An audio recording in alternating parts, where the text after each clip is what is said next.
Hey, welcome to Wonderful Works Talks, where we talk all about the disability ministry mission of helping churches become accessible for all. I'm your host, Barb Stanley, and today we're going to talk about something that is probably more common than you know, but talked about less than it should be, especially when it comes to serving students at church. And that is Fetal Alcohol Spectrum Disorders, FASD. Did you know that according to a 2023 study in the National Library of Medicine that FASDs are the most common neurodevelopmental disorder in the general public, even more common than autism? Yet most people are not familiar with them, which means that most of us, including me, have a lot more to learn. Well, today we're going to dive into part one of our series on FASD with parent and advocate Joel Sheagren. Joel is a veteran director, producer, photographer, and director of photography who consistently has achieved award-winning visual stories across the globe, including a Clio for a public service announcement titled Shadow Hands. He's also a father to a son with FASD and a passionate advocate. He writes and speaks on the subject around the nation, and he is the co-author of the soon-to-be-released book, Embracing Hope, Innovative Strategies to Empower Parents Raising Neurodiverse Teens, as well as the director and co-producer of Embracing Zach, a movie about a young man with fetal alcohol spectrum disorder, which is currently in development. So we're going to get to some really important stuff today. But before we get to that, I want to stop and ask a question. What happens when our preconceived expectations don't match a student's developmental timeline? How can we meet each student right where they are instead? Well, today we're going to talk about that and so much more, so join us as we learn about Joel's personal and very unique faith journey, why parenting or teaching a child with FASD in the traditional way can sometimes be counterproductive, how youth leaders can help set students up for success, and so much more. So without further ado, please join me as we welcome our guest, Joel Sheagren. We are so excited today to have Joel Sheagren with us to talk to us all about fetal alcohol spectrum disorder and the church. So Joel, thank you for being with us today. No, thank you for having me. It is an issue that I am passionate about. I know you are. Can you share with us why you're so passionate about this issue? Sure. So in a lot of ways, God has set me up for this. We have two children who have been impacted by this condition. But the story goes further back that 20 some years ago, I had a dream that my wife and I would be handed a blanket and the blanket had life in it. It was a little boy, and we got him around friends and family, kind of a support system, if you will. And he was soon joined by a little girl, and the two of them started to grow. And then the scene and the dreams shifted to a Shakespeare maypole, costume and dance and music and little kids dancing around a pole with ribbons. And then the next scene was the two of them had gone outside the building and people were looking on and giving God glory. And I thought, well, that's pretty cool. And I wrote it down and thought it was two parts of, I'm a photographer, filmmaker, and I thought it was a couple parts to the business. And a few months later, we were asked out of the blue to adopt. My wife and I were not on an adoption list and not thinking about adoption. And we said yes without hesitation. And when I was saying yes, I remembered the dream. And I was like, oh my goodness. And then we met the birth mother a week later. And then we brought our son home from the hospital 10 weeks from the ask, legally ours. So wow. We were walking into the hospital to visit our son, Sam, a day after he was born. And the adoption legal home study folks had called and said, everything is all in place. I can't believe it. We're like, oh, that's cool. And she goes, no, it's a minimum of 6 months, not, 8 weeks, two months. So that was pretty cool. And then 2 years later, the birth mother called and said, would you take another? And we said, we'll take the girl. And we were actually in the birth room for that. And she just got married. Oh, wow. Let me stop you here for 1 second, Joel, and let me backtrack for just a second, because you just unpacked a really like exciting part of your life that you got this dream that came out of the blue that you were going to be handed a blanket with a little boy in it, and then you're telling me about 10 weeks later you had a legally adopted baby boy in that blanket in your home? Mhm. That doesn't happen. So that is incredible. How did that impact your faith when that happened? Oh my goodness. It shot it through the roof. Yeah. Um, so, our faith journey always goes through stages. Yeah. And I came to the Lord when I was 18 based on the movie The Exorcist. Oh, Uh, wow. That's not a faith story you usually hear, but keep going. my parents, this is all like surreal. Yeah. Uh, my parents owned a funeral home, Okay. and the funeral home was housed in an old mansion. What? And I lived in the attic. Wow. Um, Okay. After the movie, Uh-huh. I made my journey to the attic. On that stairways going up, I gave my life to Christ. Wow. And I was ready to head to college for Yeah. photography. Yeah. So I knew what I was giving up. Yeah. I was getting ready for the party life, right? Oh, yeah. Yeah. And so I knew that choice. And then I was asking the Lord on a prayer walk Hmm. if I should go to the mission field Yeah. or or if I should go throw my cameras over the bridge. Yeah. Go throw my cameras over the bridge and then go to the mission field. Yeah. And I heard that internal Hmm. voice, not an audible voice, might as well been, but it was just really clear. Hmm. No, this is your platform for influence. Right. Your cameras were your mission field. Yep. And I've become a real advocate that we make the statements of ministry, etc. Life is ministry. If you're Yeah. following Christ, your Hmm. area of influence is your ministry. Yeah. That's your point of influence, and so I had that, and of course, life gets in the way, and career, and all those kinds of things, Yeah. where there's a drift a little. Hmm. Not that I went off the cliff or anything of that nature, but just the whole, I didn't go down that road of party life and then come back to the Lord, but just more of to the Laodiceans, your heart's grown cold. Uh, Hmm. Hmm. and so there's been somewhere around 2000 ish, Hmm. there started to be maybe 1998, somewhere in there, Hmm. there was more of a deliberateness to start seeking the Lord Hmm. intently. So anyway, there's always stages, and I would say I'm in a whole nother phase now where I wake up and this isn't to be pretentious, but I'm going to cry. I just feel like the fire of God's on me. Yeah. Um, You are doing good work, Joel. I can't wait to share more about what you're doing.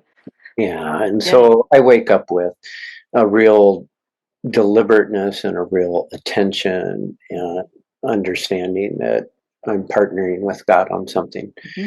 And the fetal alcohol spectrum disorder is women drinking during pregnancy causes the fetal alcohol spectrum disorders. Yeah.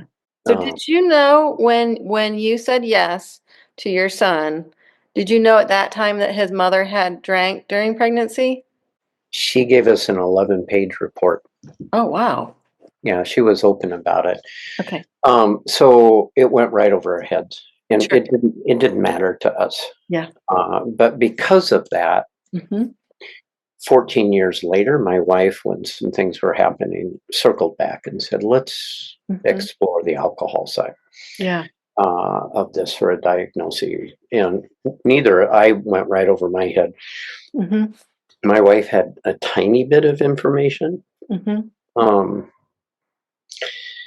or possible understanding, but no in depth. And she was questioning, what good would a diagnosis do? Hmm. Is this going to cause stigma and Sure. et cetera, et cetera? When he was younger. Hmm.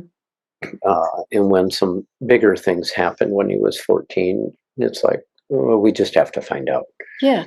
And so my real mission, if you will, is justice. And a lot of this around the why Mm-hmm. of what I do, if I were to have one word, it would be justice. Mm-hmm. The second that really is passionate is transformation. And the third would be love. Yeah. And so in that context, I've been set up by the Lord of Mm-hmm. how He's wired me. Mm-hmm. And now putting this issue, and it's really obvious with the dream, Mm-hmm. and our kids get taken out. They're not aborted, Mm-hmm. but they lose their purpose, if you will, because it's abstract Mm-hmm. to think about planning and going to college and Yeah. studying and having a career and having the stamina for it. And so it's another way of taking our kids out, if you will. Mm-hmm. And so on that passion, when we did discover and when we did get a right diagnosis, Mm-hmm.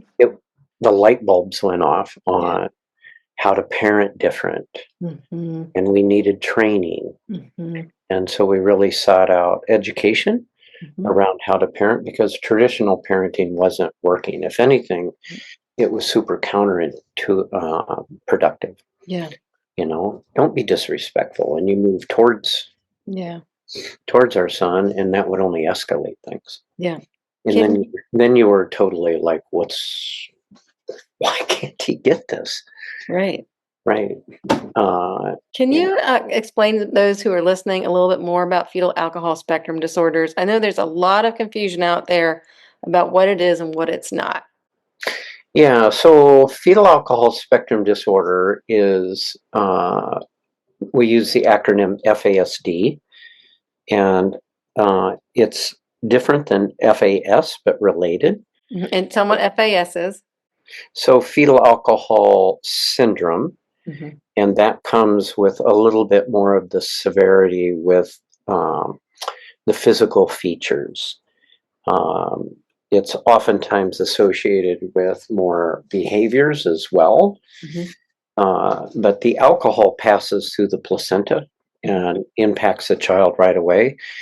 And it's both a brain and a body condition with the fetal alcohol spectrum disorders. And there's 4 of them. And I can provide those in your show notes so that people can see that rather than talk about that now. But the FAS, the fetal alcohol syndrome, is one of the 4 under that umbrella and is by far the least prevalent. It's the least prevalent, but I think for the average person, it's the only one they're familiar with. Yeah, so pediatricians know that, and I can't tell you how many doctors that I've spoken with. I'm pretty out there with my advocacy, and it goes over their heads. Oh yeah, fetal alcohol syndrome. The physical traits. Oh yeah, I'm sorry that your kid's that way. I'm sorry your wife drank. It's just, those kinds of things. Super uneducated across the board. Professionals, we were uneducated. So it was, I really wanted to know how to parent my son differently. And I've learned a lot of these little nuances like fetal alcohol spectrum disorders. And I think technically there's supposed to be an S, but a lot of times there's not, and that's okay. But there's an S to the disorders because of the 4 main categories. And so there's nuances in how the alcohol impacts a kid. And the prevalence is 5% based on what's a diagnostic assessment would indicate this. But there's 14% of our population. So the CDC, or the Centers of Disease Control, tells us that 1 in 7 women admit to drinking during pregnancy. So that's 14% on the research. And I forget what this term means. There's a whole nother level of maybe 30 or 40% of women drink. And so in that context, you drink at a office party or a Christmas party or a wedding, and you say, no, I didn't drink during pregnancy, because you drank only on that day and you may not have even known it, right? And so you may impact the child. Who knows? It's a spectrum. Mm-hmm. And our daughter's been impacted, Mm-hmm. but she doesn't have the behavior issues, Yeah. So So if I'm understanding this right, the fetal alcohol spectrum disorders means that every child's a little bit different depending on when the mother drank during the pregnancy. It may have affected a different part of the child's development, kind of on what was developing at that time. And that for most of us, we've heard of fetal alcohol syndrome, which is on the more severe end of this. But the truth is, there's a lot of other people who have been impacted in a less severe way, and that's part of the other spectrum disorders. Is that correct? yeah, so it can be as severe for how it impacts the behavior, Mm-hmm. but not with the physical side. Stays hidden in that regard. Okay. So our son's was impacted in a lot of ways, as severe as somebody with FAS, Mm-hmm. the syndrome, Mm-hmm. but he doesn't have the physical trait. Okay. And he's smart with math. He's Mm-hmm. higher on the IQ. He's played high level soccer until he was 16 or 17. Yeah. So it was well hidden in all those regards. Where it really fell apart was more on the social, not understanding that, not understanding cause and effect. And as a result, there were a lot of meltdowns, and those are more of the behavior side of things. Our daughter was impacted, but not with those kinds of behaviors. Mm-hmm. So, for a lot of kids who have fetal alcohol spectrum disorder, for most kids, it's an invisible disability, meaning that you can't tell by looking. And I know each child is unique, but are there some common things that sometimes are correlated with FASD? You talked a little bit about the cause and effect. I know there's some dysmaturity. Can you share a little bit about that? Yeah, so for a younger child, where you may start to see it, so I'll give you a few bullet points, a few for the younger, uh, like 8-year-old-ish, and then some that are more the teenage. And so inconsistent memory. Mm-hmm. It may be good on one day, it may not be good. They may remember things that happened 2 years ago, but not 2 minutes ago. Following multiple steps, like I need you to pick up your room, I need you to vacuum, and I need you to take out the trash. The child may be able to repeat those, but not be able to follow through with it because their memory doesn't work that way. So they work together. And then the third would be more of the emotional outburst and meltdowns Mm-hmm. for the younger child. Working with our son and starting to understand that, those have really subsided. Just understanding how to parent different Mm-hmm. has made a huge difference. Yeah. It's not that the brain injury has gone away, it's how we parent Yeah. and how we give space to things. For more of the mid-teenage, 15-year-old-ish, more around the poor judgment and risky behaviors, and you think, well, all kids are like that. Just take that up times 100. Just not understanding things. As they get older, it's more of the social challenges as well. It overlaps with autism. That was one of our misdiagnoses, if you will, or underdiagnosis. And then more of the academic frustration. My kid is smart, right? Yeah. Yeah. Got a high IQ, Mm-hmm. but just being able to remember the things. So all of these overlap either way, Mm-hmm. but those are more of where you're going to see the signs more commonly. Mm-hmm. You'll start to recognize that. Sleep is a huge issue. Endurance. It's not uncommon for the sensory issues. Mm-hmm. Oh, that tag bothers me. It's the wrong underwear. I can't wear those pair of jeans. And Mm-hmm. right, those are more of my daughters. Mm-hmm. She's got to have the right clothing, and you've got to slow down when you talk to her. Yeah. So bless her heart. Yeah. Anyway, those are some really common things that might help. It's not the silver bullet to understanding a child, because all of these can be some sort of level of a developmental for even neurotypical children. Right. It's just when you start to put together a dozen of these and the severity of these. So it's not uncommon that a teenager's going to make risky choices or not understand the full impact, I should say, of a cause and effect. But it's learning from it. It's harder for them to learn from it sometimes. Is that what you're saying? It can be impossible at times. Okay. Depends on the severity. Yeah. And the alcohol, as I had said earlier, passes through the placenta, and its primary attack is on the interior brain called the limbic system, which is made up of the hippocampus and the thalamus, et cetera, et cetera. And some theologians that are in the neuroscience space will call that the God cell, or the God part. That's where we connect our emotions and our understanding and our reasoning. And it takes place so you get a sensory input, and it goes to the hippocampus from one of our 5 senses, and it tells the rest of the brain, what to do next. Wow. Yeah, that would make everything in life harder. And that's my understanding of what these kids are dealing with, is that they have all the same stresses and things as everyone else, but being able to deal with them effectively is harder because that part of their brain has been injured by the alcohol. Is that correct? That is very correct. Yeah. And it may impact. So think of, to make it hopefully a little palatable to understand, if a person's intoxicated by alcohol, whether it's just a little bit or to the point where they can't walk, take away the alcohol, but leave that spectrum of impact for the child for their life. The majority of kids that have FASD are on the spectrum part that does not have any physical characteristics.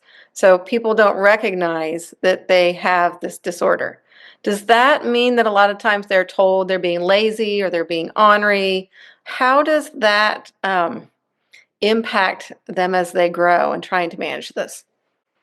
Well, you're absolutely right. And it impacts them in a number of ways. One is self-esteem.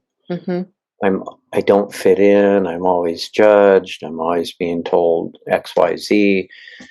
And so it makes it hard for our kids in that regard, because they're super aware that they're not fitting in. Yeah. They're super aware. It isn't like a disability that they don't know what they don't know. Our kids know what's being said. And so they're hearing the things that are being said. So they're hearing it and they're internalizing it, but they don't know how to fix the behavior because they have that injury in that part of the brain. Am I They hearing that? desperately, correct, and they desperately want to They do. want to, yeah. I want to stop here for just a minute because I know you and I talked before about all of this, because I'm learning all about it too. I'm new to learning this too. And one of the things you had said is that a common part of FASD is called dysmaturity, and that this is sometimes why this disorders are recognized more during puberty. And that is because the dysmaturity part is it's harder to have impulse control or understand your actions and consequences and kind of have that emotional development at that stage. But that does not mean that their intelligence is developmentally delayed. Correct. And so a 15-year-old is going to act and talk and want to do the things a 15-year-old would want to do. And so dysmaturity, a word that's becoming more language that's being used more as developmental timeline. Okay. As opposed to dysmaturity. Either work, but I do like the developmental timeline.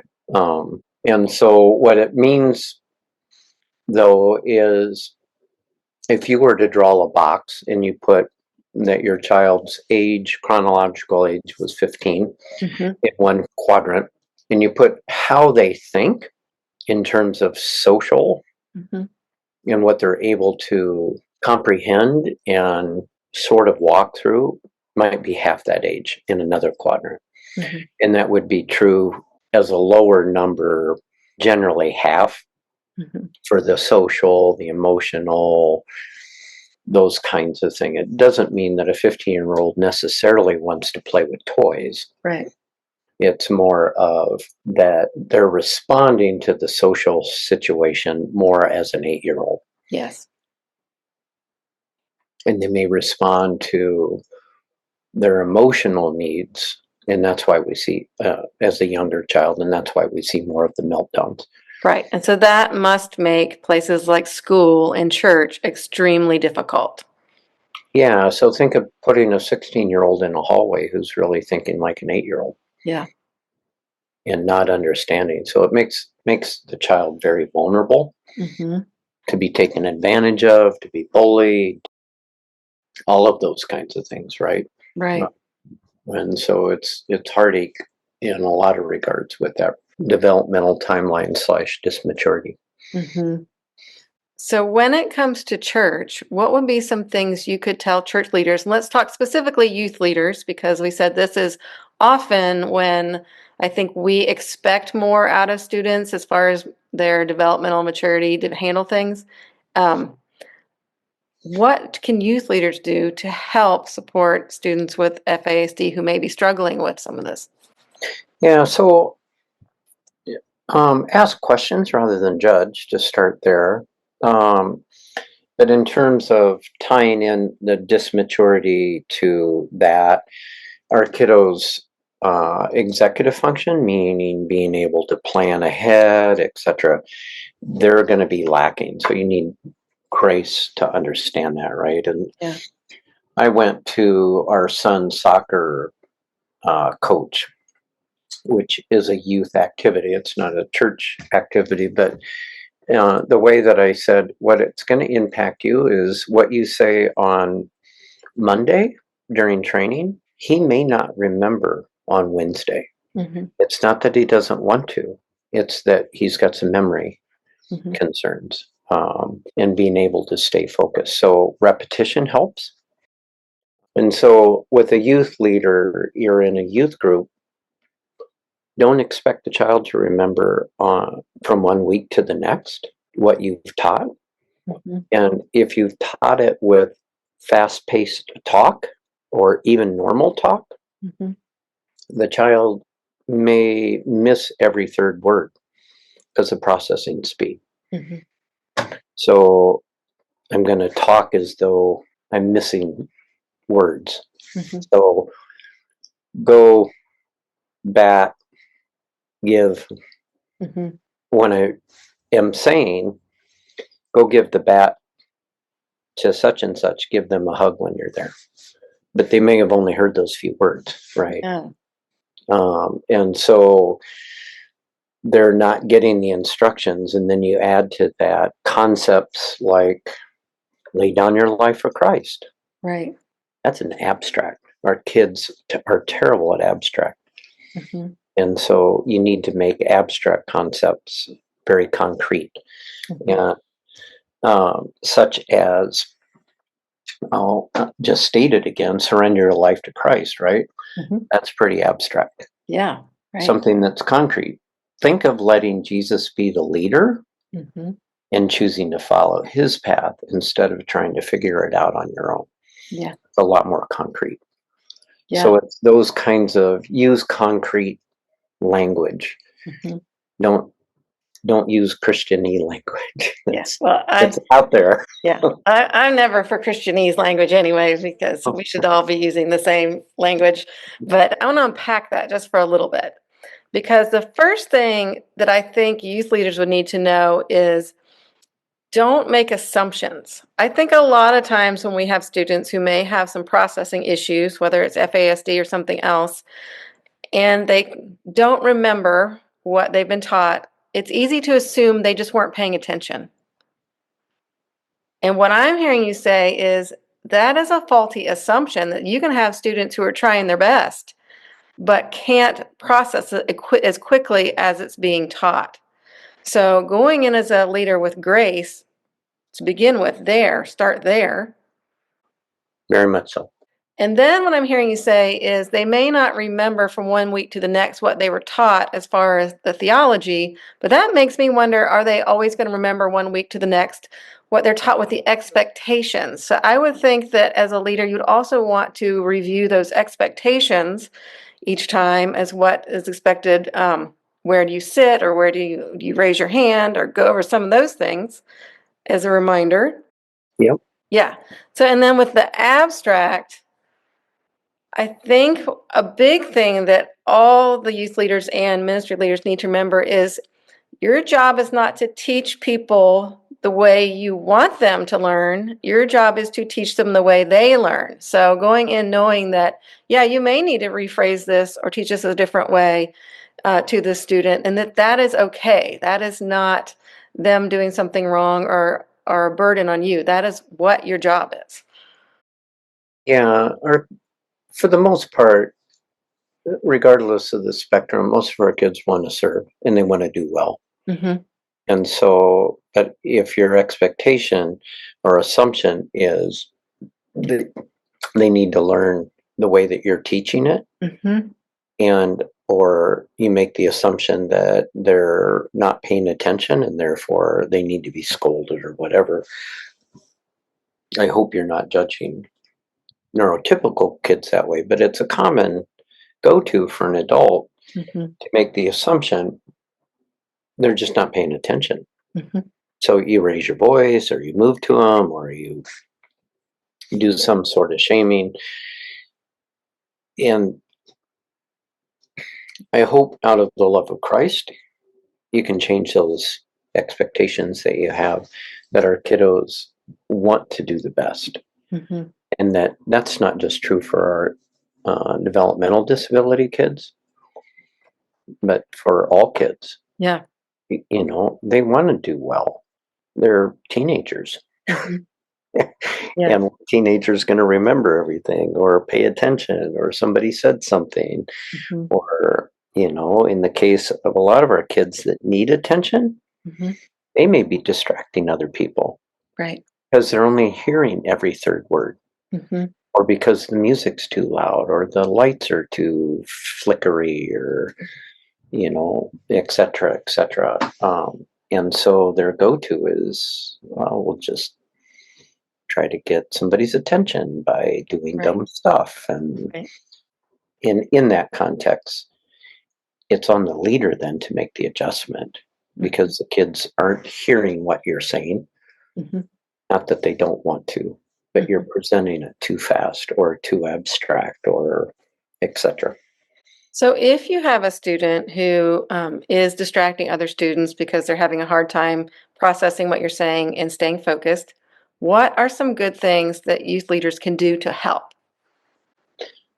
Well, on one-on-one, not in front of the group, is go for a walk with, you know, down the hallway, at the park, whatever it might be, and get to know the child. Build that relationship so that you know what their needs and their learning styles are. Mm-hmm. And so just ask a series of questions, you know. What makes more sense to you? Laying down your life, surrendering your life, or following in a path behind Jesus? So ask the abstract versus the concrete kinds of questions to start to assess, Mm-hmm. you know. Ask back what they heard, because our kids are real good at what is called cloak of competency, Mm-hmm. because they understand that they're not keeping up with everybody. Mm-hmm. So they learn to shake their head. Yep, I get it. Yep, yeah. I get it. And they don't get it. Yeah. So don't make the assumption they are getting it just because they're shaking their head. They would be glad to tell you that they're not. You need to slow down, but they're not going to do that without you going for a walk and building a relationship. Mm-hmm. To understand that, and for that leader to be felt trusted. Mm-hmm. Because if you're coming at a kid with shame, they're not going to trust you. Right. So just asking questions and building trust to really assess if they're actually hearing. Or better, rather than trying to learn the concrete, etc., explain to me what surrendering your life to Christ means, Mm-hmm. right? Or showing love. Because, well, you need to show the love of Christ. Mm-hmm. That's abstract.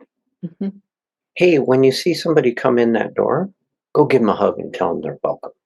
That's concrete, Mm-hmm. right? And so asking those questions, what does it mean? You can do it in a group setting, but you're going to go much further by one-on-one, Mm-hmm. so that you can hear that specific child's response. Yeah. So it's really important to build relationship with the child, so you can kind of get to know them, because again, we said every child is different. Kind of get to know what works for them, what doesn't work for them, and of course, remembering with one-on-one that is always with another person present, because we do have our safety. You have to have two adults, um, but in a small group setting, getting to know them well, and then in the larger group settings, if they are getting distracted and you see they're getting distracted, would there be things they could do that would be helpful, like maybe asking them to pass something out or do something else? What would be a good way to handle that is setting the child up for success if he's not able to process with the rest of the group? Well, every kid's different, right? Yeah. Right. So you may give them responsibilities like, we've got these fictional characters that we're using in some of the things that we're building for understanding this issue. And we will tell somebody in writing, in a book form, if you will, empower our kids with, if their gift is laughter, Mm-hmm. have them know that they're going to be on stage. Mm-hmm. They'll start paying attention more. And I need you to come up and get the crowd warmed up. Our kids are full of humor, right? And so they'll start paying attention more that way, rather than being lectured at. Yeah. Is to the participation. So come up and have them talk about their art or their music or those kinds of things, or what the lesson was from last week. And in the case of our kiddos, time is terrible, and so they'll be glad to do that. But they're going to need a couple of reminders during the week, and maybe even a reminder where you're going to get on the phone and talk to them. Where, hey, on Tuesday, how about we go over some things? If that's going to be after school, text them at 1 o'clock Mm-hmm. or whatever it might be, so they'll see that reminder. Because our kids are terrible with time management. Mm-hmm. And that's where you're going to see more of going back to, where you'll start to see that more when they get older, is because that expectation is they're going to manage their time more. Mm-hmm. A 15-year-old is expected to manage their time better than an 8-year-old, right? Right. Right.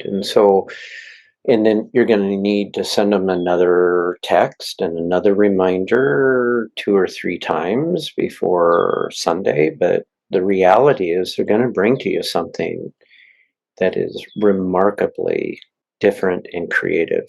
Mm-hmm. And so they've got a gift. To find out their gifts. Yes. So Yeah. you want to empower them to Okay. to be able to use their gift. And if that's at different levels, and it's a spectrum, so some kids may not be as comfortable in front of a crowd, Mm-hmm. etc. So just find ways that are going to empower them. Yeah, that's really important. And then with developmental time, or we're talking about some of their emotional, social development may be behind their chronological age. How can leaders support that developmental level in a healthy way? Oh, well, I think it goes back to what we were just talking about. Part of it is sharing their gifts and their talents, Mm-hmm. because those aren't lacking. A 15-year-old's not going to give you an 8-year-old perspective. They're going to give you probably a 20-year-old perspective. Yeah. The reality is. And so that goes hand in hand with what we were just talking about. I think part of it is making sure that, well, there's a couple layers that I'm thinking through, and one of them is training other students, because students are, it's not uncommon for our kids to throw our other kids under the bus. Oh, they're wearing the wrong clothes and yada yada yada, right? That whole clicky kinds of thing. So I think part of the answer is kids do much better when they actually have a friend who can walk them through different things, because they don't fit into the normal crowd. And so just getting some peer training, learning how to teach peers how to walk alongside will go a long ways, because it will help them feel comfortable. It'll help them feel trusted. This is a safe environment. A lot of high schools are really tuning into that more and more, so is the peer-to-peer help. And so there's plenty of resources out there on peer-to-peer, how to walk a peer through things, which kind of goes back to building a relationship, because part of how you're going to train those other peers is with 2 or 3 other people, and put them in a small group. And so that child with a developmental disability like FASD is going to be in that small group with 2 or 3 other people.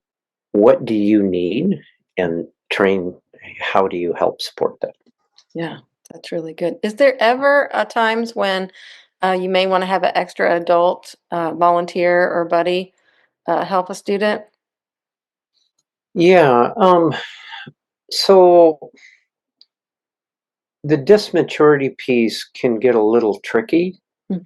Like, our kids might gravitate towards that they're really good with young kids, but their developmental interest is younger.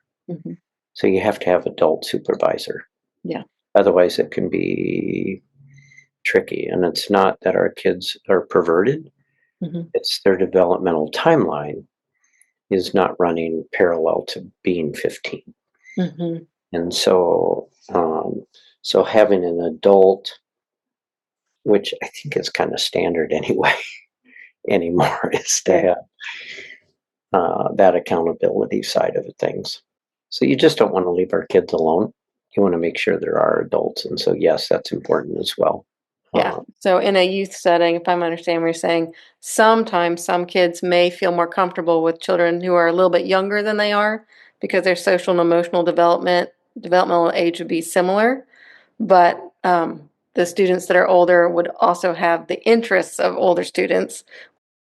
Well, I think it's pretty common for accountability in general these days, that you go through a background check or whatever, and that kind of accountability for an adult working with a child. A youth is not required to necessarily go through a background check. But our kids with their developmental timeline, if they're 15 but they're socially developed at a younger age, their interest is going to be younger. So you just have to be cautious of keeping an eye on, or whatever your protocols are at your church, that they're not left alone with somebody younger. Okay.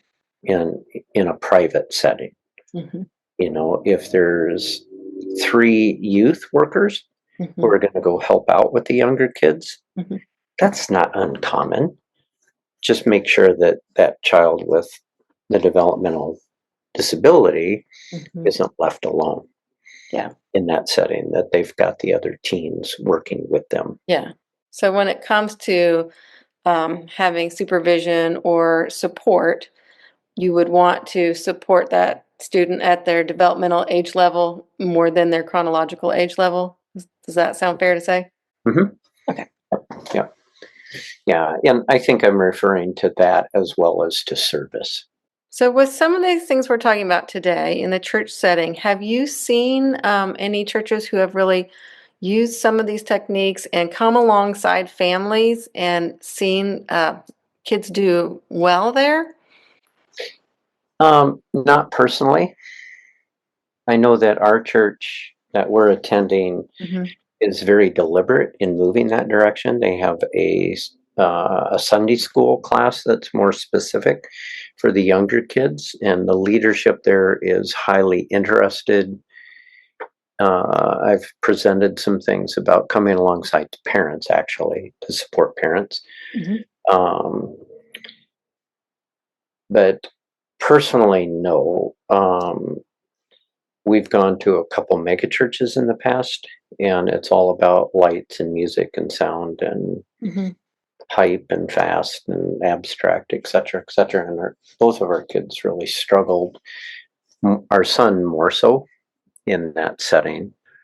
But we're working that direction, and I know that key ministry is working in that direction. Yeah. So it sounds like some churches are working towards this, and that this, every family is different. But if you are a family whose child does struggle to fit in, what have you found, Joel, that's been helpful for your family and your son as far as faith development, even if it's at home? Well, we've been very deliberate with advocating for our son, kind of like I mentioned with the soccer coach, of going to leadership and saying, this is what's going on. This is how you can work with our son. I think that's what you're asking, right? I guess what I'm asking is, sometimes you're going to go and you're going to find a church that's ready to work with your family and work with your child and do all the things right, and it's probably going to work out really well. But other times, I know there are people who struggle to find that fit at church, but the need for faith development is still there for the child.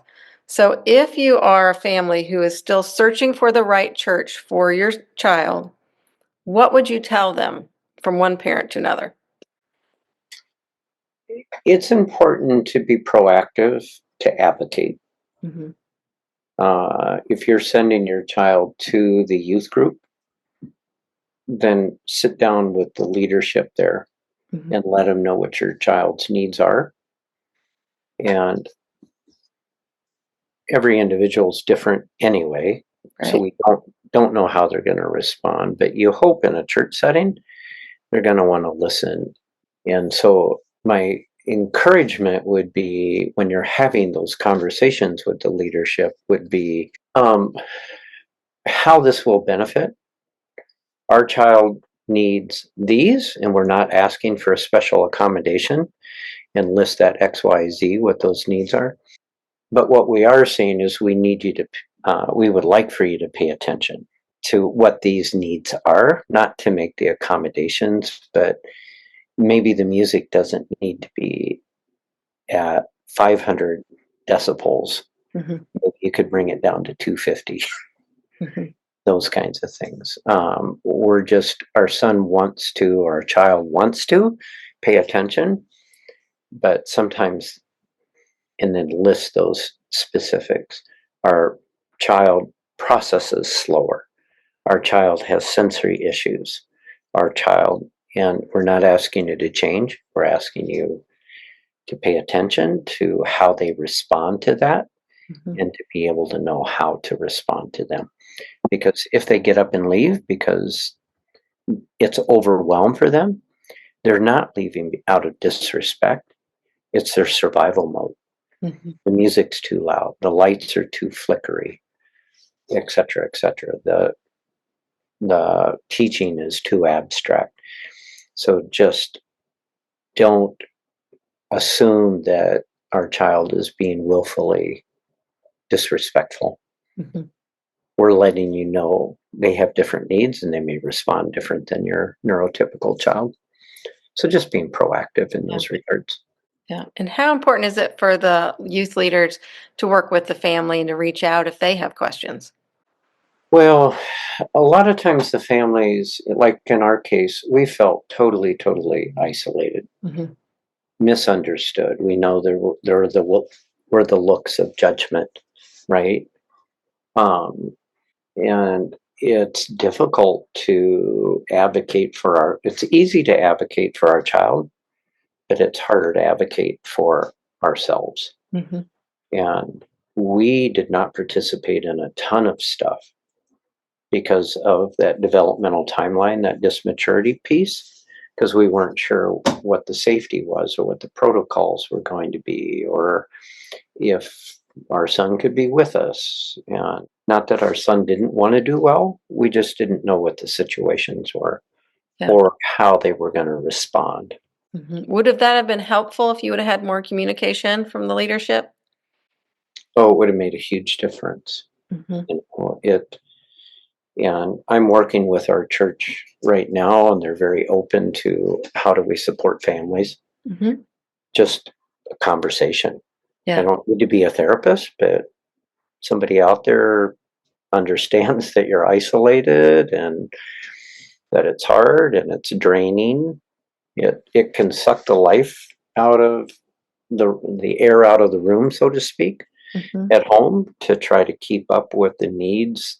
And if you are trying to use traditional parenting and not understanding the brain differences, there's going to be chaos upon chaos upon chaos. And understanding how to work with a child and how to support them as a leader would have made a huge difference for leadership to come alongside us and say, hey, we're there for you. We can watch your kid. We can get some volunteers, and not just a one-time event, but a regular ongoing respite night would be huge way to support the families. Well, if you have to parent differently for your child to be successful, then that means that leaders need to teach differently and lead differently for the child to be successful. So what I'm hearing you say is the most important thing a church can do is listen and invite that partnership in with the family to kind of work together, knowing that sometimes it might be a bumpy ride, but that doesn't mean that we give up. Exactly. Yeah, you've articulated it well. Knowing that somebody's ready to do that that's a game changer. Now you feel safe that you can go to that place, because I think every family is deciding, are we going to get in the car and go today or not? Are they going to get us? Are they going to accommodate at least an understanding, not necessarily our specific need, but hey, we're glad you're here. We know that it was a tough choice to come today. We're just really glad you're here. And how can we come? Can we get you some coffee? Well, that's all we've got for today with part 1 of our interview, but there's so much more to talk about, so be sure to tune back in next month for part 2. In the meantime, to learn more about Joel and his team's FASD projects, check out embracedmovement.org. And if you want to learn more about how to set kids with FASD up for success at church, go to Amazon and get Joel's free book, Shepherding Neurodiversity, A Church Leader's Guide to Better Understand and Support Families Impacted by Autism, ADHD, FASD, and Trauma. And to see what we've been working on at Wonderful Works, check us out at wonderfulworksministry.org. And don't forget, if you like this podcast, please follow and share with others. See you next time.